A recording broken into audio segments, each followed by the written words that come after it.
सिलौंजा गांव में आयोजित किसान कार्यशाला का हुआ समापन।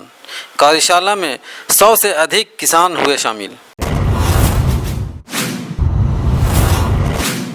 बोधगया।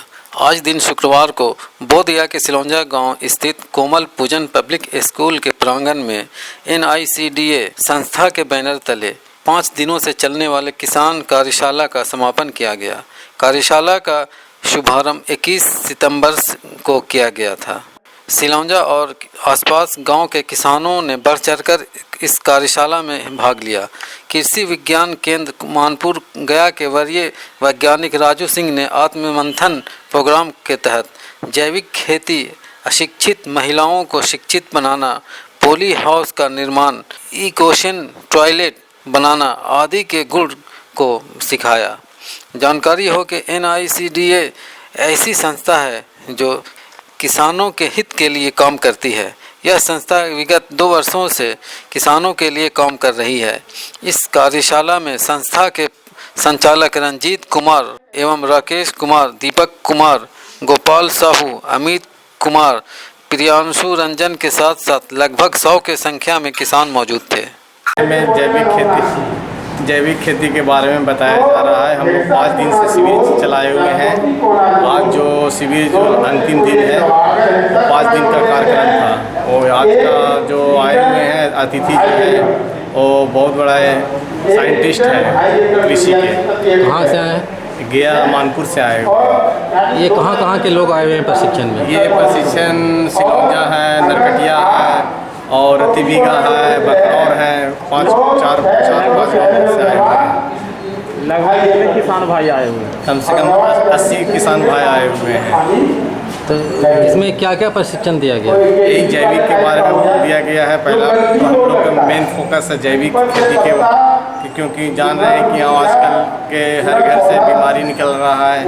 केमिकल खाना खाने के बाद बहुत तरह के लोग बीमार हो रहे हैं। इसलिए हम लोग चाह रहे हैं, हमारा संस्था चाह रही है जैविक खेती पर फोकस डालें और जैविक खेती सारे गाँव में प्रचार कर रहे हैं। कौन सा संस्था है ये? हमारा निगदा है, जापान संस्था है जो निको के द्वारा निगदा एक संस्था बना हुआ है जो बोधगया में है। अपना परिचय दीजिए। मेरा नाम रंजीत कुमार है, निगदा संस्था का सेक्रेटरी हूँ। जय हिंद। प्रशिक्षण दिया जा रहा है, कैसा प्रशिक्षण है, क्या क्या इसमें बताया जा रहा है? ये जो प्रशिक्षण दिया जा रहा है, किसानों को जैविक रूप से किस तरह से खेती करें, इस बात को ध्यान में रखते हुए, क्योंकि आज का जो परिवेश है, बहुत सी तरह की बीमारियां जो कि कीटनाशक और उर्वरकों के प्रभाव के कारण हमारे उत्पाद में आ जाती हैं और जिसका हम प्रयोग करते हैं, तो होता ये है कि हम उससे हमारा स्वास्थ्य पे प्रभाव पड़ता है।